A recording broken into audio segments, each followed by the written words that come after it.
What's going on, YouTube? How are you doing today? I hope you're doing good. Today's Thursday, and so I had a good day at work, and I'm looking forward to Friday, as always, because I love me some Fridays. Anyways, I made this video earlier this year about movies that take on a different meaning as an ex-Jehovah's Witness, and this movie is called Equilibrium. So if you haven't seen it, please stop this one. Go rent it. Go watch it on Netflix. Go watch it on Amazon.com or something. You will enjoy it. It's an action flick, and there are some pretty badass scenes in there. So since I posted too many scenes of this movie, it was banned by YouTube and Miramax. So what I'm going to do is play the trailer that's available on YouTube, and then I am going to repost my edited comments with the clips, movie clips taken out. So it may look a little weird, but that's why it looks weird, because I had those movie clips in there. So anyways, here is the movie trailer coming in 3, 2, 1.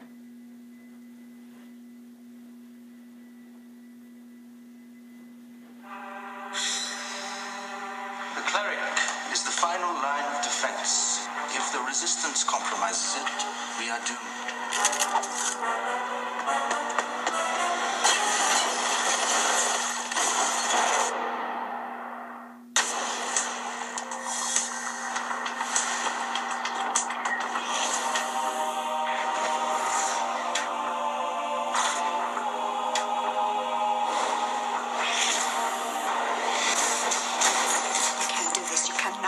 There's nothing we can't do.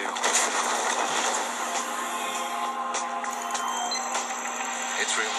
Burn it. Cleric, I can only hope one day to be as uncompromising as you.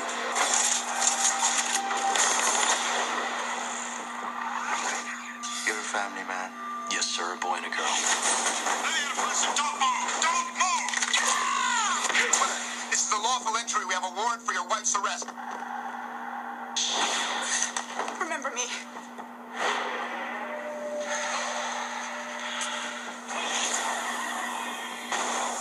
Welcome to the underground.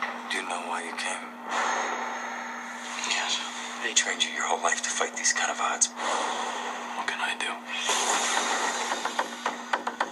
I've heard the most disturbing rumor. Rumor, sir.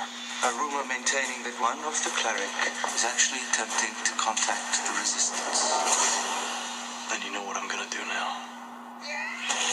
Preston, give yourself entirely without incident. No. Not without incident.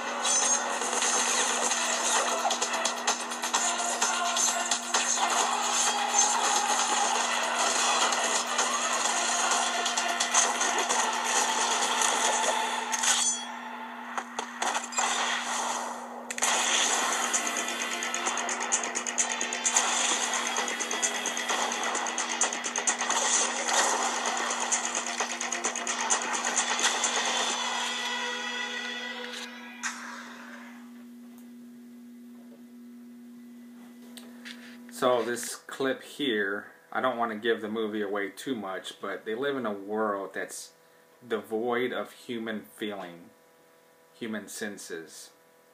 And so everyday things that we take for granted are outlawed and to be destroyed. And so there's this underground of humans that still have feelings, and they use their senses, and so they find an underground place and they destroy these paintings, because these paintings supposedly are outlawed and banned because they encourage people to have feelings. And so that's how our JW upbringing was. A lot of things were wrong. They were outlawed because they were wrong. They were from the devil. They make us feel like worldly people. So I thought this was a little interesting myself.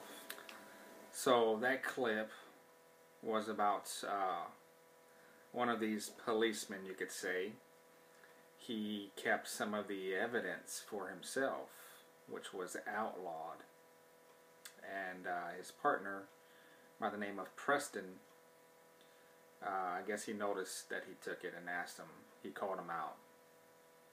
And so that's kind of like us, ex-Jehovah's Witnesses. We were looking at stuff that's forbidden. And when our family and friends find out, they call us out on it. But you know what? Screw them. So this next scene takes us into the New World Order, you could say, where people are devoid of emotions because they think feeling is a disease, a human disease. And so they inject themselves with the cure to this disease called prosium. And this cure will eradicate human feeling. And because of that, they created their own paradise, you could say, a world without war, jealousy, strife, anger. We were promised that as witnesses. And so people were like robots, zombies. And that's what we were like. We were in that world. We were what the movie calls Librians, robots, zombies. We were brainwashed, or if you want to call it undue influence. And some of us were sleepwalking. We were just going along because that's what we were raised in. And so I thought that was a pretty fitting scene of the so-called paradise earth that has been promised to us as Jehovah's Witnesses. So in that previous scene, we have the, I guess you could say, the president, the overlord of this New World Society. And it mentions a particular word as Jehovah's Witnesses. You may have been familiar with it. This society is, or this organization that they're a part of, is called the Tetragrammaton. Thought that was pretty interesting.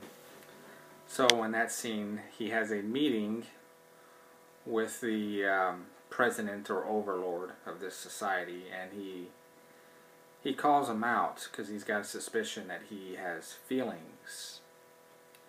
So he asks him about his family and talks about his wife, and he said that his wife was incinerated or executed for having feelings.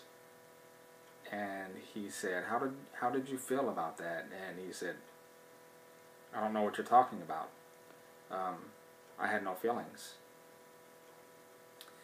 That kind of reminded me of my Jehovah's Witness family. I've been spiritually executed in their eyes. And you ask them how they feel about it, I don't know. I don't have any feelings about it. And it's sad. It really is. And then at the end of that clip, he closes his little book that he has about Preston. These cops are called, I forget the name, what they're called. It'll come back to me. But he's already training his son to be one of these cops. And so anyways, he closes the book. And that kind of reminded me of our track records as Jehovah's Witnesses. They never leave you. You've been disfellowshipped, it stays with you. You've been reproved, it stays with you. How much time you reported in the ministry a year ago, that stays with you. Everything stays with you. So Preston finally catches his partner in the act, and he's reading a forbidden book that supposedly causes people to have feelings. And you may have noticed that his partner was reading the book backwards. He didn't even know how to read it right. And that's kind of how it is when we first wake up. to the Jehovah's Witness religion. When we leave, we don't know who we are. We don't know what we are. We don't know what we like, what we dislike, especially if you've been raised in it or in it for a number of years. You lose your identity and you don't know really who you are. And so he goes on to tell him that the only thing that he had was his dreams, and that his partner Preston just trampled on them. Maybe you've experienced that with the elders in this religion, how it's trampled your dreams. Then he goes on to tell him that he would see that they would go easy on him. And he said, no, you know better. There's no easy way out. And then he says, I'm sorry. And he says, you don't even know what the word sorry means. That's how the witnesses are programmed. There's no easy way out of the religion. They don't know what the word sorry is. They don't have these emotions, because they're just going to do what they got to do. They're going to get that gun and bam, right between your spiritual eyes, and take you away from your family and your friends. So in that scene we see Preston's son sitting in front of a television being brainwashed by father of what they call this paradise. And he sees, I guess, one of his friends. He says he commits a crime, and he asks his dad, should I turn him in? And Preston says, unquestionably. And that's what the witnesses do. They see you doing something bad, unquestionably they're going to turn you into the elders. But more than that was telling to me the indoctrination of the young child. Kind of made me feel bad for my two children. Instead of being at home Saturday and Sunday mornings, eating Fruit Loops and watching cartoons or being outside playing, I drugged them out in the field ministry for 2 to 3 hours, sometimes longer if we were pioneering that month. And I bet you they would look out the window or as we walk down the street and see the other kids playing, and how insidious this organization is indoctrinating children. I can just see him sitting down watching the Caleb and Sophia movies from jw.org. So in that scene we have a flashback. Preston is dreaming about the day that his wife was found arrested and then subsequently incinerated for having feelings, or what they call sense crimes. And she gives him one last final kiss and says, don't forget me. And this one kind of hit me like a ton of bricks, because it just reminded me about me and my spouse. She let me go to the incinerator, and I don't think she had any other feelings or remorse about it. And then Preston looks over and he sees his son and his daughter. I have a son and a daughter about those same ages right now. And I know that it was pretty tough on them the day I told them that I wasn't going to be a Jehovah's Witness anymore. It's a day I don't want to remember, because I remember how sad my kids were, and looking at that scene with Preston and his two kids, knowing that their family was immediately destroyed, just kind of brought back those memories. But in the long run, it was for the good of the family, as we shall see in my life and in this movie. So in that scene, Preston wakes up from his dream and he's caught off guard. He's been dreaming more often because he hasn't been taking his Prosium, so he's there getting ready to inject it. And it cuts to the next scene where everyone is going to get their daily dose of Prosium, which they say is their salvation. I think of Prosium as our watchtower indoctrination. Going to the meetings, studying for the meetings, going out preaching what you learned at the meetings, family worship, anything else related to the Watchtower Society, getting our daily dose of Prosium, indoctrination, brainwashing, undue influence. It's not our salvation. It kills us as persons. So in this scene, Preston finds another secret lair where humans have kept these illegal things that were prohibited and would cause feelings. And so he's like a little kid in the candy store. He sees all these things, and before he has to turn everything in, he wants to experience all of it. So he's looking at all these things, he's touching everything he can. He sees this snow globe, and as he's playing with the snow globe, he hears the classical music from the record player, and he drops the snow globe and he loses it. He breaks down. He's starting to be a regular human again. And he probably doesn't know how to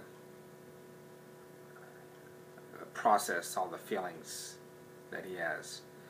And I kind of liken that to when we first wake up to the truth about the truth, or TAT, waking up to the Jehovah's Witnesses. It's, especially if you've been in it your whole life, man, it's a mind-altering experience. There were many, many nights where I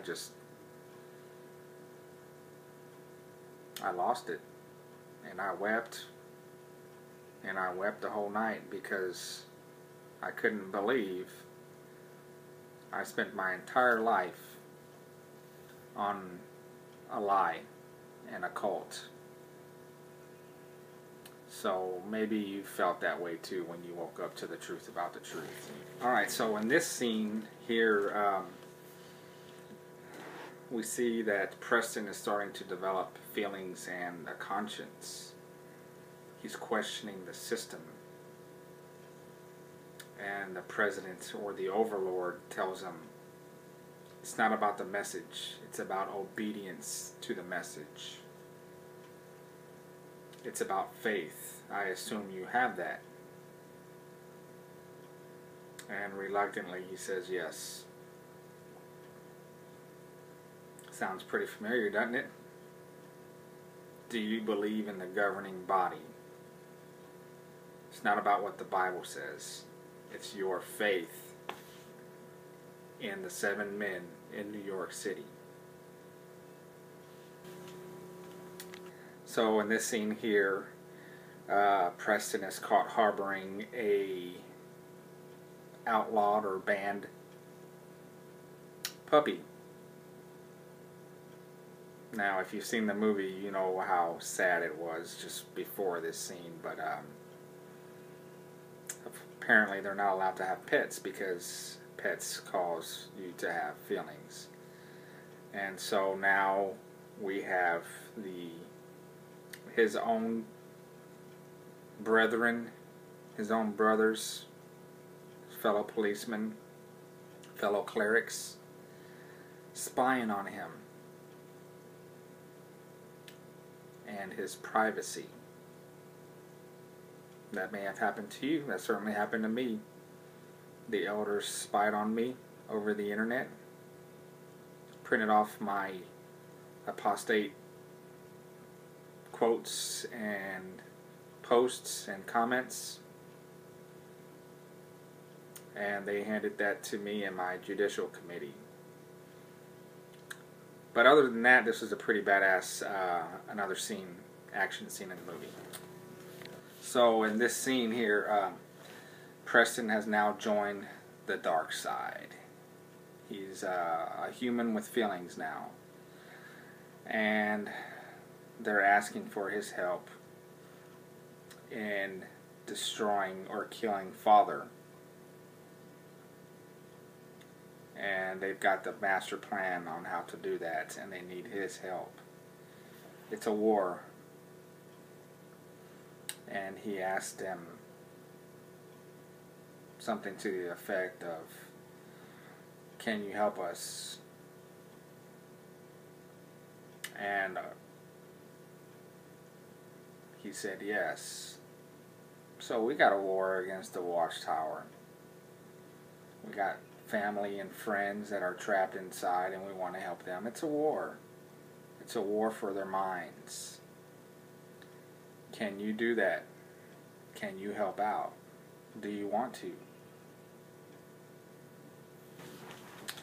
Alright, so in this scene, Preston finally catches up with the president, the overlord, whatever you want to call him. And he pleads for his life, and he says, "Is it really worth the price?" And Preston says, "I'll pay it gladly." It kind of reminds me of the cost that it takes for us to leave the witch tower.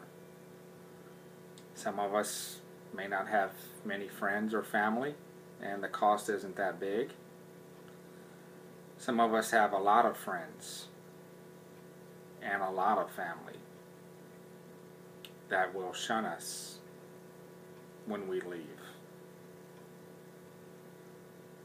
Are you prepared to pay that price? For me, I answered just like Preston. I'll pay it gladly. And I did. I paid a lot. It cost a lot, but I'm happier, and I hope that you are happy after your exit from the Watchtower. So this will conclude this fantastic movie called Equilibrium. I hope that you enjoy it. I hope that you watched it before and that I didn't blow it for you, but I tried to warn you in the beginning. So if you haven't seen it, there's still a lot more to the movie than meets the eye, and I wanted to put a lot more, but I would have to basically record the whole movie. So I thank you so much for taking some time out to watch this review. Again, if you haven't seen it, go watch it yourself. It is a great movie. It's got a lot of XJW parallels that you will enjoy. Thanks for watching this, and we'll see you on my next video.